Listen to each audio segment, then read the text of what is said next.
ഇതിൽ മാർട്ടിൻ പറയുന്നത് താൻ നിരപരാധിയാണ്, ചെയ്യാത്ത തെറ്റിന്റെ പേരിലാണ് താൻ 5.5 വർഷം ജയിലിൽ കടന്നത്, ഒരു കുറ്റവും താൻ ചെയ്തിട്ടില്ല, വാർദ്ധക്യ സഹജമായ അസുഖങ്ങളുള്ള മാതാപിതാക്കൾ മാത്രമാണ് വീട്ടിലുള്ളത്. ഒപ്പം തന്നെ താൻ ജോലിക്ക് പോയി ലഭിക്കുന്ന വരുമാനത്തിൽ നിന്നാണ് വീട്ടിലെ നിത്യ ചെലവുകൾ കഴിയുന്നത് എന്ന് കൂടി മാർട്ടിൻ പറയുന്നുണ്ട്. താൻ മാത്രമാണ് വീട്ടിൽ ഇത്തരത്തിൽ ഒരു വരുമാനം ലഭിക്കുന്നത് തനിക്ക് മാത്രമാണ്, താൻ ജോലിക്ക് പോകുന്നതുകൊണ്ട് മാത്രമാണ് ഇത്തരത്തിൽ വീട്ടിലൊരു വരുമാനം ലഭിക്കാനുള്ള കാരണം. അതിന് തൻ്റെ വരുമാനത്തെ ആശ്രയിച്ചാണ് വീട്ടിൽ വാർദ്ധക്യ സഹജമായ അസുഖങ്ങളടക്കമുള്ള മാതാപിതാക്കൾ കഴിയുന്നതെന്നാണ് മാർട്ടിൻ കോടതിയിൽ പറഞ്ഞിരിക്കുന്നത്. അപ്പോൾ അത്തരത്തിൽ വീട്ടിലെ സാഹചര്യങ്ങൾ, തൻ്റെ ക്രിമിനൽ പശ്ചാത്തലങ്ങളൊക്കെ തന്നെയാണ് പ്രതികൾ പറയുന്നത്. മാർട്ടിൻ തനിക്കൊരു പെറ്റി കേസ് പോലും ഇല്ല, താൻ ക്രിമിനൽ പശ്ചാത്തലമുള്ള ഒരാളായിരുന്നില്ല എന്നടക്കമുള്ള കാര്യങ്ങൾ മാർട്ടിൻ കോടതിയിൽ ബോധിപ്പിച്ചിട്ടുണ്ട്. അങ്ങനെ 2 പ്രതികൾ നിലവിൽ തങ്ങൾക്ക് പറയാനുള്ള കാര്യങ്ങൾ കോടതിയിൽ ബോധിപ്പിച്ചിട്ടുണ്ട്. ഓരോരോ പ്രതികളായി ഡയസിലേക്ക് കയറി നിൽക്കാൻ കോടതി ആവശ്യപ്പെടുന്നു. അതിനുശേഷം ഓരോ പ്രതികൾക്ക് തങ്ങൾക്ക് പറയാനുള്ള കാര്യങ്ങൾ കോടതിയെ ബോധിപ്പിക്കാനും കോടതി ആവശ്യപ്പെടുന്ന സാഹചര്യത്തിലാണ് ഇത്തരത്തിൽ ശിക്ഷാവിധിയുമായുള്ള വാദത്തിൽ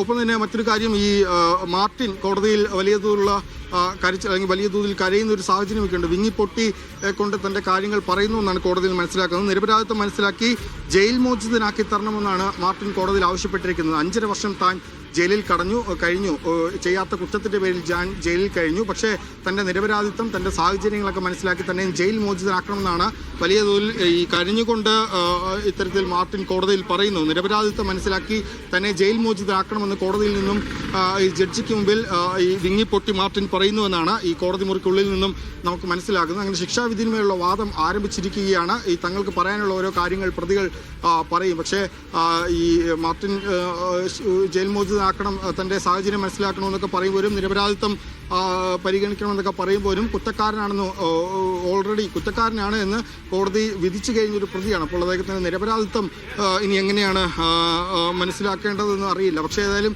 നിരപരാധിത്വം മനസ്സിലാക്കി തന്നെ ജയിൽ മോചിതനാക്കണമെന്നാണ് മാർട്ടിൻ പറയുന്നത്. ഒപ്പം തന്നെ മണികണ്ഠൻ പറഞ്ഞിരുന്നത് ഇവർ ആരുമായും താൻ സംസാരിച്ചിട്ട് കൂടിയില്ല എന്നാണ് മണികണ്ഠൻ പറയുന്നത്. താൻ മനസ്സറിഞ്ഞ് ചെയ്തതല്ല എന്ന്. മണികണ്ഠൻ ഈ കേസിൽ ഈ പൾസർ സുനിക്കൊപ്പം നടിയുടെ വാഹനത്തിൽ കയറിയ ആളാണ്. നടിയുടെ വാഹനത്തിൽ ആദ്യം നടിയുടെ ഒപ്പം ഇരുന്ന് നടിയെ ഭീഷണിപ്പെടുത്തുകയും പിന്നീട് പൾസർ സുനി വാഹനത്തിലേക്ക് കയറുമ്പോൾ ഈ നടിയുടെ വാഹനത്തിന്റെ ഡ്രൈവറായി മാറുകയും ചെയ്തയാളാണ്. ആ മണികണ്ഠനാണ് ഇപ്പോൾ കോടതിയിൽ പറയുന്നത് താൻ കുറ്റം ചെയ്തിട്ടില്ല, താൻ മനസ്സറിഞ്ഞൊന്നും ചെയ്തിട്ടില്ല എന്നാണ്. ഇതിലൊരു കാര്യം, മണികണ്ഠൻ ഈ നടിയോട് ഈ സംഭവത്തിന് ശേഷം വാഹനത്തിൽ നിന്ന് പുറത്തേക്ക് ഇറങ്ങുമ്പോൾ നടിയോട് ക്ഷമ പറഞ്ഞു എന്നൊക്കെ തരത്തിലുള്ള വാർത്തകൾ നേരത്തെ പുറത്തു വന്നിരുന്നു. അത് ഈ മണികണ്ഠൻ താൻ സുനി വിളിച്ചിട്ടാണ് ഈ ഇങ്ങോട്ടേക്ക് പോയത്, ഒരു പണിയുണ്ട് വരണമെന്ന് പറഞ്ഞ് സുനി വിളിച്ചതുകൊണ്ടാണ് താൻ പോയത് എന്ന് നേരത്തെ ഈ വിചാരണ നടന്ന സമയത്ത് മണികണ്ഠൻ പറഞ്ഞിട്ടുണ്ട്. എന്നാൽ ഇപ്പോൾ മണികണ്ഠൻ കോടതിയിൽ പറഞ്ഞിരുന്നത് താൻ ഇവർ ആരുമായും കൂടിയിരുന്ന് സംസാരിച്ചിട്ടില്ല, അതായത് ഇവരാരുമായും ഇത്തരത്തിൽ നടിയെ തട്ടിക്കൊണ്ടുപോയി ബലാത്സംഗം ചെയ്യാനുള്ള ഒരു ഗൂഢാലോചന താൻ നടത്തിയിട്ടില്ല എന്നാണ് മണികണ്ഠൻ പറയുന്നത്. അതുകൊണ്ട് താൻ മനസ്സറിഞ്ഞൊരു കുറ്റവും ചെയ്തിട്ടില്ല, അതുകൊണ്ട് തന്നെ ഈ കേസിൽ നിന്നും ഒഴിവാക്കി തരണം, അല്ലെങ്കിൽ തൻ്റെ ശിക്ഷയിന്മേൽ ഇളവ് വേണമെന്നാണ് മണികണ്ഠൻ കോടതിയിൽ ആവശ്യപ്പെടുന്നത്. അങ്ങനെ ഓരോരോ പ്രതികളായി തങ്ങളുടെ സാഹചര്യങ്ങൾ അല്ലെങ്കിൽ തങ്ങൾക്ക് പറയാനുള്ളത് ശിക്ഷാവിധിന്മേലുള്ള വാദമാണ്. അപ്പോൾ തങ്ങൾക്ക് പറയാനുള്ള അവസരമാണ്, പ്രതികൾക്ക് കുറ്റക്കാരെന്ന് കോടതി കണ്ടെത്തിയ പ്രതികൾക്ക് പറയാനുള്ള അവസരമാണ്. അപ്പോൾ ഈ അവസരത്തിൽ തങ്ങൾക്ക് പറയാനുള്ള ഓരോ കാര്യവും മണികണ്ഠൻ കോടതിയിൽ പറയുന്നത് ഭാര്യയും 2 കുട്ടികളും മാത്രമാണുള്ളത്, 9 വയസ്സുള്ള മകളും 2 വയസ്സുള്ള മകനുമുണ്ട് എന്നാണ് മണികണ്ഠൻ പറഞ്ഞിരിക്കുന്നത്. അപ്പോൾ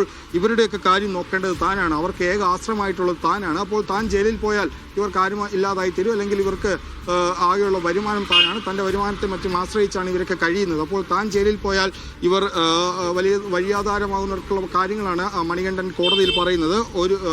9 വയസ്സുള്ള മകളും 2 വയസ്സുള്ള മകനുമാണ് തനിക്കുള്ളത്, ഭാര്യയും മക്കളും മാത്രമാണ് വീട്ടിലുള്ളത്. അപ്പോൾ താൻ ജയിലിൽ പോയാൽ ഇവരുടെ ഏക ആശ്രയമാണ് താൻ. അപ്പോൾ താൻ ജയിലിൽ പോയാൽ അത് കുടുംബത്തിന് വലിയ തോതിൽ ബുദ്ധിമുട്ടുണ്ടാക്കുമെന്നാണ് മണികണ്ഠൻ കോടതിയിൽ പറയുന്നത്. അങ്ങനെ ഓരോ പ്രതികളും തങ്ങൾക്ക് പറയാനുള്ള കാര്യങ്ങൾ കോടതിയെ ബോധിപ്പിക്കുകയാണ്. 6 പ്രതികൾക്ക് പറയാനുള്ള കാര്യങ്ങളാണ് കോടതി കേൾക്കേണ്ടത്. അതിനുശേഷമാണ് കോടതി ഈ ശിക്ഷാവിധിയുമായുള്ള വാദത്തിന് ശേഷം ഈ ശിക്ഷ ഇന്ന് വിധിക്കണമോ അതോ പിന്നീട് ഒരു ദിവസത്തേക്ക് മാറ്റണമെന്ന കാര്യങ്ങൾ തീരുമാനിക്കുക. തന്നോടും കുടുംബത്തോടും കോടതിക്ക് അലിവ് തോന്നണമെന്ന കാര്യങ്ങളൊക്കെ മണികണ്ഠൻ പറയുന്നുണ്ട്. മണികണ്ഠൻ തുടക്കത്തിൽ തന്നെ കോടതിയിൽ പറഞ്ഞിരുന്നത് താൻ ആരുമായും കൂടിയിരുന്ന് ആലോചിച്ചിട്ടില്ല, ഇത്തരത്തിൽ ഗൂഢാലോചന നടത്തിയിട്ടില്ല, താൻ ഇത് തനിക്കറിയില്ല, താൻ നിരപരാധിയാണ് എന്നാണ് മണികണ്ഠൻ പറഞ്ഞത്. മനസ്സറിഞ്ഞ് ഒന്നും തന്നെ താൻ ചെയ്തിട്ടില്ല, കുറ്റം ചെയ്തിട്ടില്ല എന്നാണ് മണികണ്ഠൻ പറയുന്നത്. ഈ കേസിലെ 3ാം പ്രതിയാണ് മണികണ്ഠൻ. ഓരോ പ്രതികളും യഥാക്രമം പ്രതിപട്ടിക അനുസരിച്ചാണ് ഈ പ്രതികൾ പറയുന്നത് കോടതി കേൾക്കുന്നതെന്നാണ് മനസ്സിലാകുന്നത്. പൾസർ സുനി ആദ്യം പറഞ്ഞു. പൾസർ സുനി ഒറ്റ കാര്യം മാത്രമാണ് പറഞ്ഞത്, തൻ്റെ